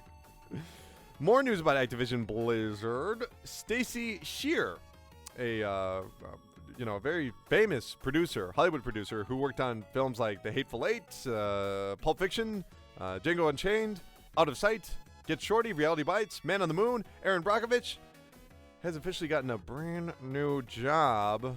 Oh, baby. Yes. I want a new job. She will be co-head of the brand new studio from Activision Blizzard, which will be making those Call of Duty movies and Skylanders TV shows. She's going to be involved. Here's the thing. Don't forget, World of Warcraft the movie is going to be out this year, isn't it? It's this year, I believe. Yeah, I think you're right. They must be pretty confident, and she must be pretty confident in this movie to join up with the team, right? Maybe. I don't know. Well, you're more of a Hollywood hotshot than I am. I Oh, don't. that's right. I gotta still wait for a decent video game movie to come out before I can get behind any of this stuff. She's one hell of a producer. Don't you think that increases the likelihood that these are going to be quality films? Well, maybe they'll be fine. Maybe they'll do well. Maybe I think there's still that stigma around Hollywood, video game movies. I just don't understand why we even need movies based off of video games. What about like the Dungeon Siege movie with Burt Reynolds? Now, that was a great film, obviously. One of the worst movies I've ever seen. You're just a prude. What about Wing Commander? Another great film. Okay. And it had more C-tier actors than the game itself. Yeah, it had Freddie Prinze Jr. and Yeah, the guy from SLC Punk. Matthew Lillard. Yes. He's Wow. also he's a spokesman for Dungeons and Dragons. His name should be Matthew Lizard because he looks like a lizard. Yeah, he's a great guy. Or Matthew Wizard if he's going to be Dungeons and Dragons. The Dungeons and Dragons movie, that's another pretty good one. That's not a video game, though. More news about Infinity Ward, or I guess ex-Infinity Ward employees. Robert Bowling. He's got some hobbies. Don't make the joke, Justin. Back away from the mic. He has announced that he has purchased, or I should say acquired, Denial Esports, the esports team that actually won the 2015 Call of Duty Championships. He says, my focus is on growing the organization into a household name as esports become the most watched sport online and continue to climb as a billion-dollar industry. Remember when he kept saying about Eye of the Storm? Let's bring it back here. A lot of people within the video game industry investing in esports, not from the games that they create, but investing in teams and investing in esports leagues. What say you, Justin? Will this succeed? I'm still skeptical on the whole e-game front thing. Why? Why not? I guess, you know what? Why not? People do go on Twitch all the time, and they're on YouTube watching all these games. Why wouldn't you watch them live? It just seems like a fringe thing still to me. It doesn't seem totally, I don't see how it's going to become Dead air. totally dead air. Well, you're asking these questions. I still feel the same way. Yeah, answer the question. I still feel the same way I did about esports as I did last week. It's just it's not something that I think is going to catch on. Oh my God, you are so tired this week.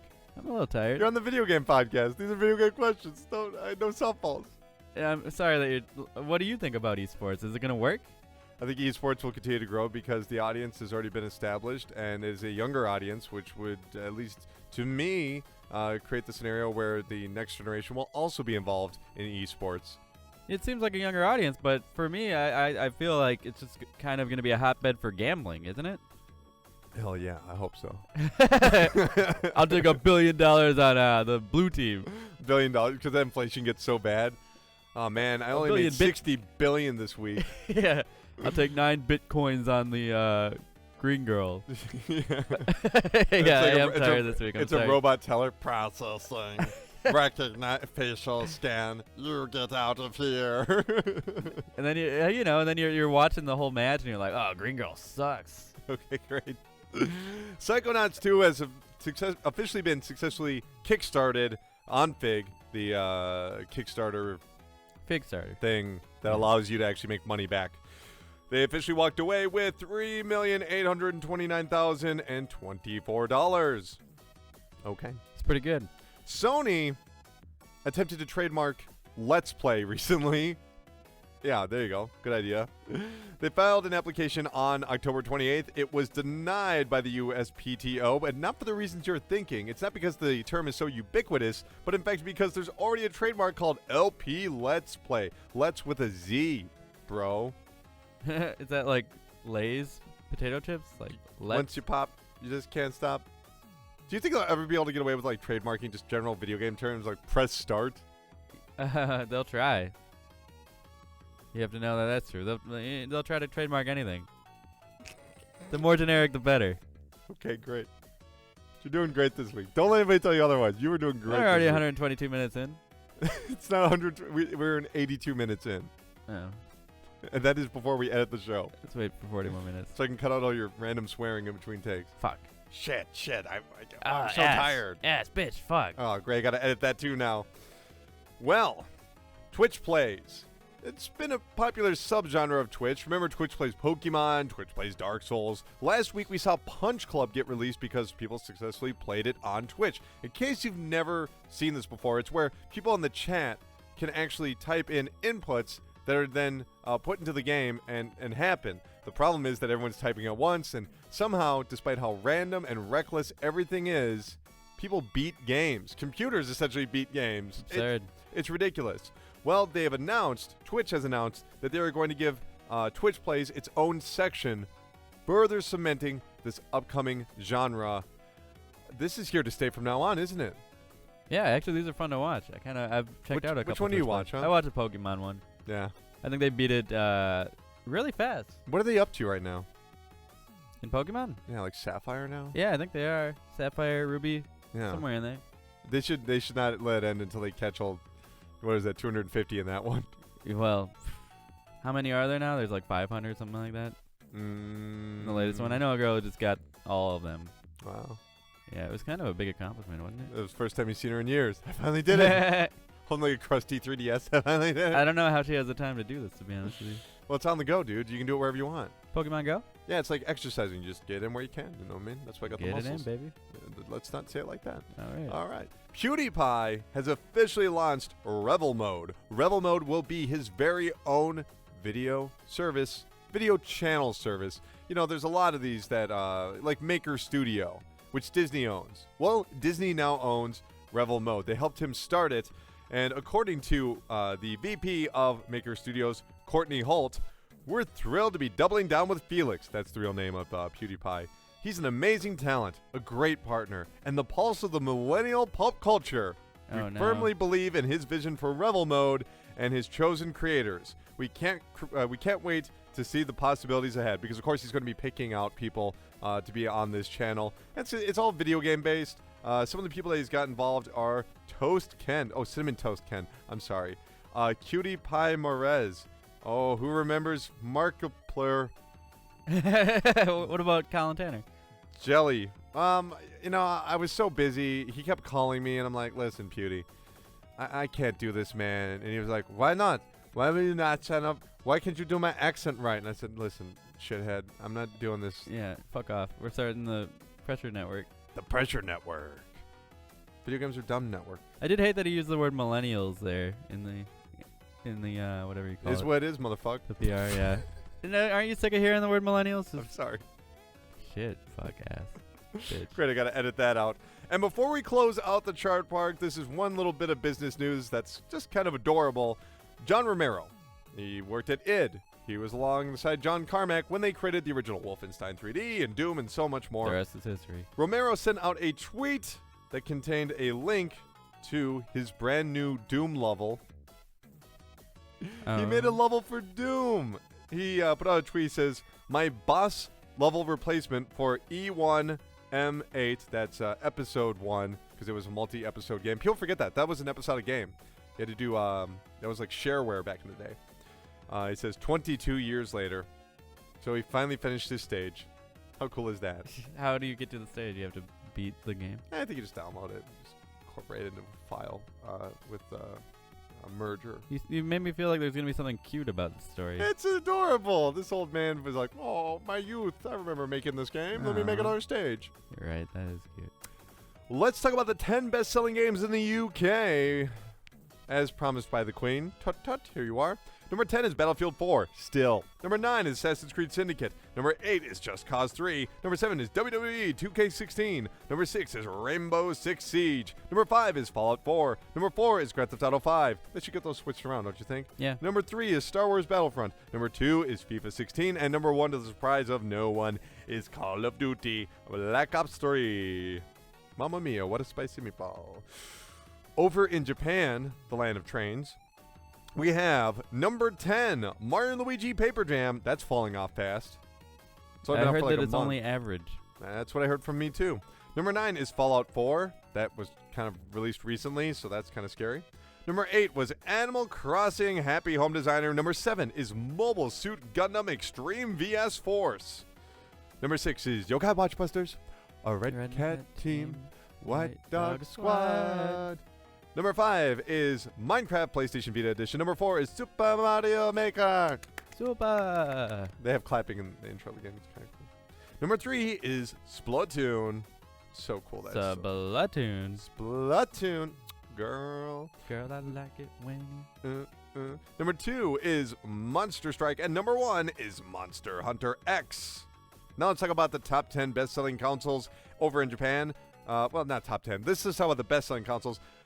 First up, we have new 3DS LL with 37,227. Then PlayStation 4 with 36,559. PlayStation Vita with 31,338. Wii U with 24,722. New 3DS with 11,610. 3DS with 9,698. PlayStation 3 with 2,784. 3DS LL with 1,944. And in last place is Xbox One with 293. That's even worse than last week. Last week it was 765, which is actually a pretty impressive number for them. Who can tell why? But here we go. We have the best-selling games in the United States for the month of December and the top 10 best-selling games of 2015. Let's do it. Here we go right now. Okay, here we go. Sorry about that. That was probably really annoying in the podcast. Ready. For the month of December, number 10, FIFA 16. Number 9, Minecraft Story Mode. Number 8, Minecraft. They put all of these together. Oh, I should tell you what it sold best on. FIFA sold best on PlayStation 4. Minecraft sold best on 360. Both of them, story mode and regular mode. Number 7 is Rainbow Six Siege, best-selling on Xbox One. Number 6 is Grand Theft Auto 5, best-selling on PlayStation 4. Number 5 is NBA 2K16, best-selling on PlayStation 4. Number 4 is Madden NFL 16, best-selling on PlayStation 4. Number 3 is Fallout 4, best-selling on PlayStation 4. Number 2 is Star Wars Battlefront, best-selling on PlayStation 4. Xbox One. Oh. And number 1 is Call of Duty Black Ops 3, best-selling on PlayStation 4. Xbox One. Damn. So even though, actually Xbox One I think edged out on the majority. If you only go by If you current look at gen, the top 2 there, yeah. in the current gen, it took the majority of the games because consider that, Minecraft Story Mode, Minecraft, Rainbow Six Siege, Fallout 4, or not Fallout 4. So over half, about half. Where for the best-selling current-gen console, it was Xbox One before PlayStation 4. So kind of impressive. Now, here are the 10 best-selling games across 2015. Here it is. We'll also talk about the best-selling console for it. Number 10, Call of Duty Advanced Warfare. Last year's game. 2 years ago now. Best-selling on Xbox One. FIFA 16, best-selling on PlayStation 4. Mortal Kombat X, best-selling on PlayStation 4. Minecraft, best-selling on 360 and Xbox One. NBA 2K16, best-selling on PlayStation 4. Number 5 was Grand Theft Auto 5, best-selling on PlayStation 4. Number 4 was Star Wars Battlefront. Number 4, it came out in November. That's crazy. Best-selling on Xbox One. Number 3, Fallout 4, best-selling on PlayStation 4. Number 2, Madden NFL 16, best-selling on PlayStation 4. But number 1, Call of Duty Black Ops 3, best-selling on Xbox One. That says a lot about how passionate the Xbox One owners are and how many games they buy. I really believe that. I'm surprised that Madden sold better on PS4. I'm not. Really? I thought that was one of those games that you get the Xbox. I think you're getting more casual gamers. Oh, Gamers again. I said gamers. What's going on with me lately? Millennials. Call them millennials. I'm reading too many articles lately that just I feel okay with those These words. millennials and gamers are just everywhere. I believe more casual players, because that's the proper term. Players. I'm just saying, are playing on PlayStation 4, whereas hardcore players are on Xbox One. That's my estimate, even though I like using my PlayStation 4 more. Isn't Hardcore Players a Wayans Brothers movie? I hope not. I don't want to get sued. I don't want to get sued by Blank Fan. By Blank Man? Blank Man? No, not Blank Man. You should watch that movie again, by the way. It's really uncomfortable now, isn't it? Yeah, it is. That's going to do it for the Chart Park. The land where money grows on trees. Buy money. Easy come, easy go. Stay tuned after this. Thank you for tuning in to Siskel and Ebert at the Movies. I'm Roger Ebert, and I'm dead. I'm Gene Siskel. I'm also dead. Yes, and we're in hell, Gene, because I guess we did some pretty bad things in our lives. Speak for yourself. Okay, fair enough. But instead of reviewing movies, they've got us over here reviewing podcasts. Gene, let me tell you, the PRESSURECAST they were playing, not that bad. This is a very interesting video game podcast. I'm a big fan of it. I'm giving it 2 thumbs way up. You know, I want to give it 2 thumbs up, but there's no plot here. No, there's no plot in a podcast. We're not listening to... Who are they supposed to be? We're not listening to Serial, Gene. This is a very simple video game podcast where they just report on the news. Okay, they do what they intend to do. They set out to do great reviews on games. They do that. Now, listen, you bald fuck. I think if anyone's listening to this show, they need to go on to iTunes and give it 5 stars. We would love to give it 5 stars, but unfortunately, there are no iPhones in hell. Maybe if they give it 5 stars, it'll get better. There'll be more plot. I like where you're going with this, Gene. Maybe it's not quite WTF level yet. If they could get Obama, or maybe my favorite actor of all time, Frankie Muniz, they could really go for it. That's what I'm saying. Goes to Hollywood. All right. Well, let's move on to our next podcast over here. Oh, we got a commercial break. Let's go, Gene. Okay, let's do it. That sucks being dead. Welcome back to the show, everybody. Welcome back to the show. It's time for Big Talk in a Small World. That's right. It's time for Pocket Talk. I'm just a little guy. We're talking about all the mobile and handheld developments in the video game industry, kicking it off with a brand new 3DS bundle. That's hard to say that. Brand new 3DS bundle. Brand new 3DS bundle. Okay, Pokemon Red, Pokemon Blue. They will be coming to the 3DS on February 27th. The eShop, the Virtual Console, whatever you want to say, it's coming to the 3DS. Very exciting news. However, they've also revealed that there will be brand new Pokemon new 3DS systems, which the way that works is that it's going to have Red and Blue in the same package because they have faceplates and backplates on the new 3DS. And you just apply it yourself. What do you want? You want Blastoids? Yeah, I want Blastoise. Or you want Charizard? Blastoise. I want Blastoids. You stay away from that. I always use Charizard. It will come with both Red and Blue in this package. Can you have Blastoise and Charizard? Well, I mean, you could try and... You Charmander, have to like cut your faceplates in half and then glue them back together, but I would not recommend that. Big waste of time. $199. Be there February 27th. Five Nights at Freddy's, the horror-themed adventure games, whatever you want to call them. I don't even know what genre you did. I don't know. They have a brand new spin-off, Five Nights at Freddy's World, which is that weird RPG-looking game. Looks great. I can't wait. It looks horrible in a really amazing way. Yeah. Well, it's been revealed that it will be released on PC, on Steam, February 19th, and then on Android and iOS shortly thereafter. That was pretty quick. Pretty quick turnaround there. Are you kidding me? They've released like 5 of those games in less than a year. Yeah. Well, this one looks different, 18 though. months. Yeah, good for him for not backtracking and be like, nope, that's the end of the series, and here's the last entry, yada, yada. The movie looks pretty cool. What do you mean? I haven't seen any trailers. They got trailers? They got pictures up. The guy who's the director. And this director looks pretty cool. No. They've got pictures of the animatronics that they're building. And they're so creepy looking. All right. Yeah. I don't know. Animatronics are super creepy, aren't they? Not as creepy as Claymation. Ugh. Ugh. Oh, dang it, Bobby. And if you weren't paying attention to mobile releases last week, you missed out on Star Trek Timelines, which is available on iOS and Android. According to John Redoff, he is the founder of Disruptor Beam, who made the game. We're celebrating Star Wars' 50th anniversary this year by welcoming fans from around the world in the Timelines game community.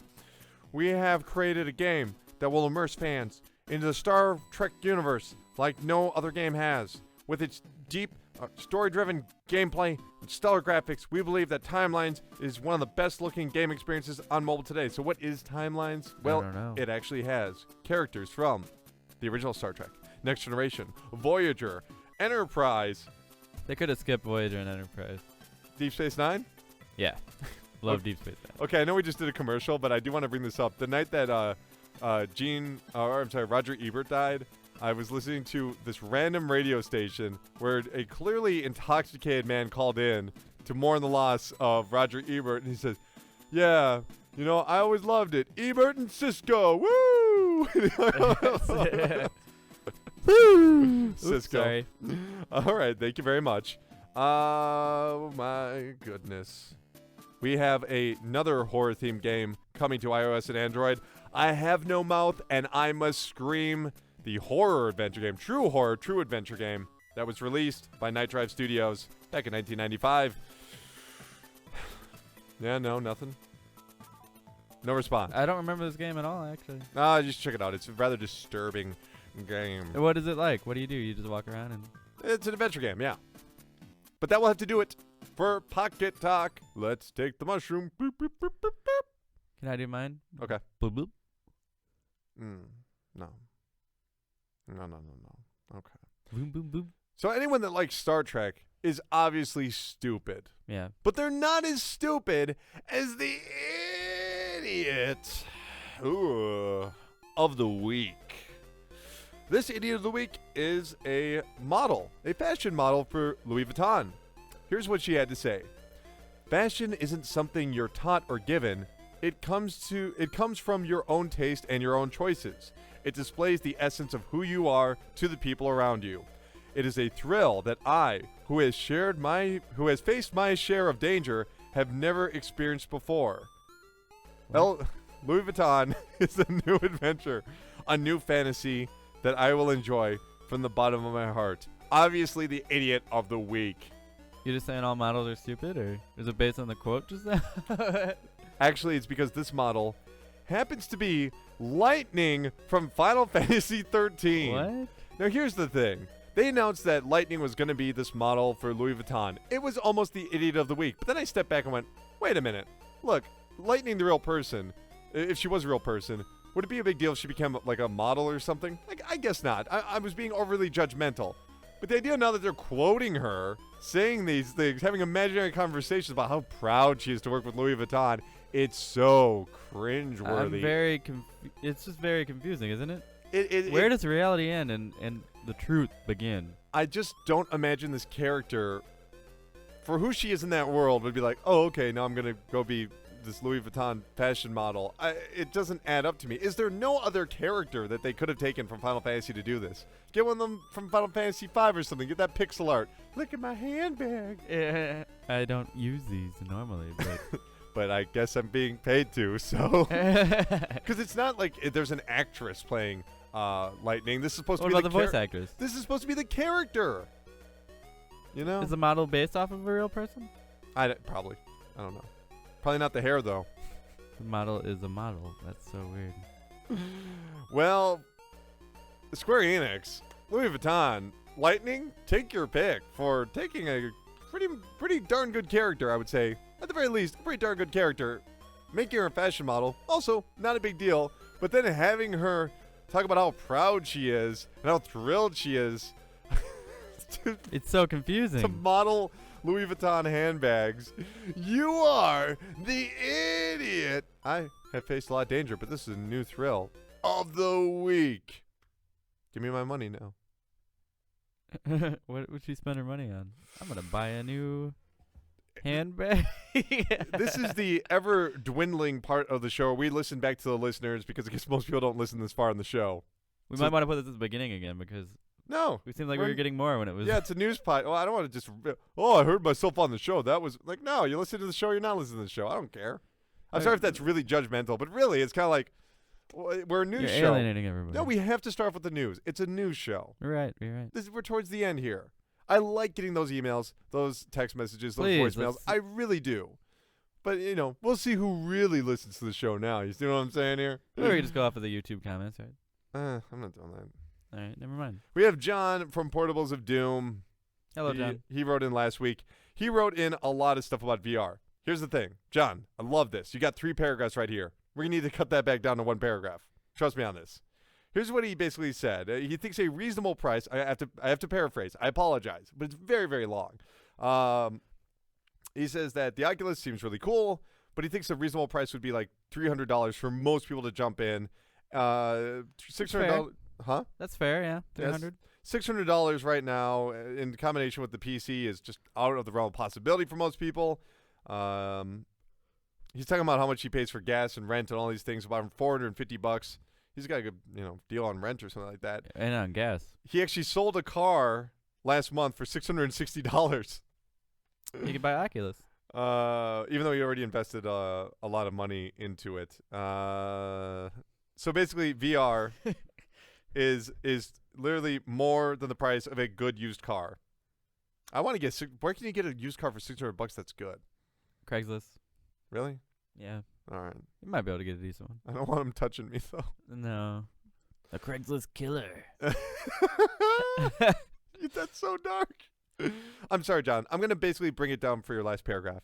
So basically, at its current price, Oculus is going to end up staying a wealthy person's toy, or something for a small percentage of diehard gamers / VR enthusiasts. I'm assuming that if it does well right off the bat, we can expect a price drop over the next few years, both due to lower hardware costs and a push to make it more accessible and mainstream. Maybe this year I can finally convince Palmer Luckey into coming to Midwest Gaming Classic, but I wouldn't bet on it. Sorry, I know I cut that down. In other words, he's just saying this is too damn much. People need other things out there. Food, rent, cars. They can just play their PS4s. That's true. Or their Xbox Ones, I'm sorry. Some people just want to own a PC, though. But even if you're a PC owner, you drop that money because you don't have to re-up so often and because you get great deals on those games. John, I love this. Thank you for the email. But please just make it one paragraph. A reasonable paragraph, and I will read it. That's for everybody out there. I hear you. I love you guys. But, it's a lot to take in. I'm sorry. This is where the email segment is going. Don't be afraid to write in. We still want to hear from you. We do. We just don't want to have that many. I love the calls, too. I love the calls. Keon, great. Come on, Keon, give us a call. I get so many text messages about dental appointments for Michael, who lives in Florida. Michael, go to the dentist. Your mom is... And stop giving out the pressure line for your dental. Now everyone else is going to give out the pressure line. Thanks a lot, guys. All right. Let's wrap up the show with our final segment where we look back on the week that was in a segment called Strong History. Yes. These are the anniversaries that will be happening this week. 10 years or older is what applies here. Yes. 11 years ago, Virtua Quest was released on the PlayStation 2 and GameCube. Don't remember that one at all. That was the Virtual Fighter RPG that sucked. That's why I don't remember it. Funny thing about this game is it was originally thought of back in the late 90s by Yu Suzuki when he was visiting China. Instead, he made Shenmue, and Sega kept thinking, man, if we only made that Virtua Fighter RPG. No one remembers the Virtua Fighter, Virtua Quest, but everyone remembers Shenmue. Everyone remembers Shenmue. Everyone remembers Shenmue. Shenmue 3. Also, 11 years ago, The Punisher on the PlayStation 2 and original Xbox. Love that game. Love it. Do you remember that? Kind of vaguely. Vaguely? I remember the Punisher movie. I love that one. Which one? The one with Thomas Jane. Do you really not talk? The one with Thomas Jane. Do you have nothing else That's to say? all I remember about the Punisher movie. That's what is it? Oh, talk. You're on a podcast. Let's keep Hey, everybody, are you let's go to listening the right next now? part. Let's all listen to Justin. Justin, start talking. The Punisher movie with Thomas Jane. That's you just repeating yourself. Oh, good God. 13 years ago, Dead or Alive Extreme Beach Volleyball was released on the original Xbox. I had that. That game sucks. Yeah, it does. Better than the other ones, though. Also, 13 years ago, The Getaway was released on the PlayStation 2. Very underrated game. Not because it's a great game, but because it influenced so many others. I mean, consider this. 2003 cover-based shooting and the way that the driving function in the game, taking a real-world location and applying it into an open-world game. The amount of voice acting and motion capture. It's a very impressive game. Like blind fires in there, everything. It's so cool. 14 years ago, Parappa the Rappa 2 was released on the PlayStation 2. Already 14 years, huh? 16 years ago, Escape from Monkey Island was released on the PlayStation 2. Only reason I bring up that game is because that was the first game I ever reviewed for some random website that doesn't even exist anymore. I did not like it. Really? Why not? It was just a bullshit adventure game they put on consoles. They didn't apply it to the platform. Oh, okay. So, although I think I wasn't able to articulate that back then. Also, 16 years ago, Oddworld Adventures 2 was released on the Game Boy Color. I bring this up because so many people forget that Oddworld was on handhelds before when they're talking about the Vita game. So, not great games, but very interesting games. 17 years ago in Japan, Super Smash Brothers was released on Nintendo 64. 17? 17. Yeah, that's not that long ago. No, it's only like, a senior in high school. No, You're a senior in high school? 17 years ago. 17 years ago was what? 1999? What? No. Yeah, 1999. I graduated in 2005. 18 years ago, Marvel vs. Capcom Clash of Superheroes was released in the arcade. Cool game, huh? Yeah, that was a good one. I enjoy Do you have nothing to say this week? Clash of the what? The superheroes? No, I played that one a lot. I used to love the arcade fighters, man. Continue. Oh my god. Also 18 years ago, Resident Evil 2, my personal favorite in the Resident Evil series, was released on PlayStation 1. Love that game. Also my favorite in the series. Four is a close follow-up. Okay. Runner-up on GameCube. Where's it go after 4? Nemesis. I like 3 as well, yeah. Yeah. Then maybe the original. I love the original, yeah. Then 6 and then 5. Wow, you really don't like 5. No. I really hate 5 as well. Racist bullshit. 19 years ago, Tenchi Muyo Toho Muyo was released on the Sega Saturn. I only bring this up because I had no idea there was a Tenchi Muyo game on the Sega Saturn. It's like a visual novel. Weird. Wasn't there a Tenchi Muyo RPG on Super Nintendo? Yeah, we always talk about this. We both played it because they had that English patch Yeah. that came out. I love Tenchi Muyo and Tenchi Universe. I don't like Tenchi in Tokyo as much. I like the first It's Tenchi okay, Muyo. I like the first Tenchi movie and the Mhm. second one. Love Tenchi Forever. I love Pretty Sasami, Magical Girl Sasami. Pretty Magical Girl Sasami. Yeah. I like Tenchi. I love Tenchi. Great. You I are, like what Ranma, are I you like Sailor doing Moon. this week? I Oh think my- you're just frustrated. Everybody, Let's keep going. guys, everybody, write in and tell me what we should get Justin to talk about. And we'll have a new segment. Ask Justin. That'd be great. Give me my own segment. Because we're trying to see if you're going to talk. I think if these people write in and ask me questions, I'll definitely respond. When I ask you questions, how do you respond? 20 years ago, Police Knots was released on the PlayStation 1 in Japan. That was the Hideo Kojima game. That was like another visual novel type game. Pretty big deal. Not a sequel to Snatcher. So I was going to say Snatcher Knots. Snatcher Nuts. Psycho Nuts. 21 years ago, on the Neo Geo CD, Windjammers was released, which is a game that's just getting more and more popular because Giant Bomb did a video on it, and ever since then, people are freaking out. It's a volleyball type game. I love volleyball There games. we go. There's a smile. Yeah, they Xbox, the Dead or Alive beach volleyball, not so much. 31 years ago, and finally, for strong history, Balloon Fight was released in Japan, which, of course, had a lot of famous people work on it, including Satoru Iwata, who would later become the president and CEO of Nintendo. He really did show off how amazing he was at programming when he introduced using decimals as opposed to fractions for programming on that game for the animation. The game reminds me a lot of Joust. Oh, yeah, absolutely. It's a lot like Joust. You just keep pressing up to keep your guy afloat, but it's in the side-scrolling kind of thing. I remember playing that on Animal Crossing on the original GameCube. Yeah, they would never give away all those games ever again. It's really sad. I don't know if you know Game Center CX, that show where it's the Japanese guy who plays games. They're really Oh. hard. Well, there's an episode where Satoru Iwata shows up and they play Balloon Fight together, and it's really sad. Heartfelt. It's so hard to watch now. And that'll have to do it for Strong History. Yes. Sorry for being so quiet this week, Colin Tanner. I'm going to up my ante next week Why? because football's over. How so? Because the Packers lost. See, I'm thinking sentences instead of fragments here. You know what I'm saying, buddy? Yes. You son of a bitch. Is yes technically a sentence? No. Colin wept. There's technically a sentence. I wept. What do you say we close out the show? Whoa. Justin, where can people reach you on the internet? You can find me at Justin Engelbart on Twitter. You can also find me at Justin and Colin on the YouTube channel. I just got another video up. We need to go film some more stuff, don't we, Colin? Yeah, we'll see if you talk on that video too. Do I talk on that one? I think I do. Maybe you do most of the talking, actually. I don't know. I don't edit it in any particular way. Just try to make it make sense. Great. You can reach me on Twitter at Dr. Crychop. That's at Dr. Crychop. You can also follow the PRESSURECAST at PRESSURECASTPod. Remember, you can call us 954-947-7377 or email us pressurecast@gmail.com. If you go to youtube.com/videogamesardumb, you'll see videos for stuff this week. Boy and His Blob, for sure. I'll have a video up from there. Everything else kind of up in the air. Not sure what I'm covering. That'll be great. Keeping a lot of balls in the air right now. Resident Evil 0. That's also coming out this week. I'll be doing a video on that.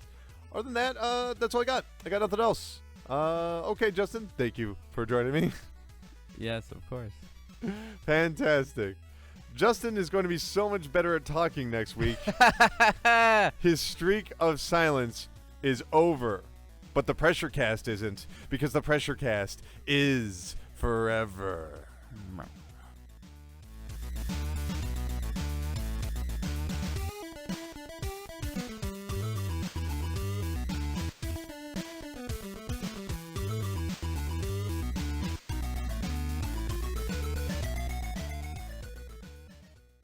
PRESSURECAST, weekly video game news podcast, is solely owned and operated by Colin Tanner. Guests of the PRESSURECAST are not employees or freelancers of Colin Tanner, the PRESSURECAST, or VideoGamesAreDumb.com, and are not paid. Music featured on the PRESSURECAST is property of their respective owners, and no infringement is intended. For more information, email pressurecast@gmail.com. Thank you for tuning in to Siskel and Ebert at the Movies. I'm Roger Ebert, and I'm dead. And I'm Gene Siskel. I'm also dead. And we're in hell right now, and they forced us to review podcasts, which, let me tell you, Siskel... Not my favorite. Not my favorite either, Gene. Let me tell you, though, I gotta say, this Pressure Cast they just started playing, not bad. Overall, I thought it was pretty good. In fact, if I were to give it a thumbs up or thumbs down, I'm going thumbs up. 5 thumbs right up. Well, Gene, you can't have 5 thumbs. We finally agree on something here. I mean, maybe if you count the big toe, but that's even 4. No, 4 thumbs. Let me think. Okay, we're in hell. There's 5 thumbs. 5 thumbs up. Well, together we only have 4 thumbs. It just thumbs. makes perfect sense to me. Okay, Gene. I don't even get where you're coming from on this Gene, one. if we were to give it stars, maybe 5 stars. Warren Beatty. The only star you ever need. Warren Beatty, amazing actor, totally underutilized. Yes, agreed. Now let's say we can give it 5 stars, I don't know, on iTunes. If I was a listener, there's I'd no recommend... plot to it. There's no plot to it. I kept saying there's no plot to it, just like this commercial. Let's try it again. This week on the Pressure Cast, Hitman goes episodic, Call of Duty dominates the overall 2015 charts, and PewDiePie launches a video network. Plus, impressions of The Banner Saga, Gone Home, Fuck That Up, Try Again. I can't wait to play Try Again.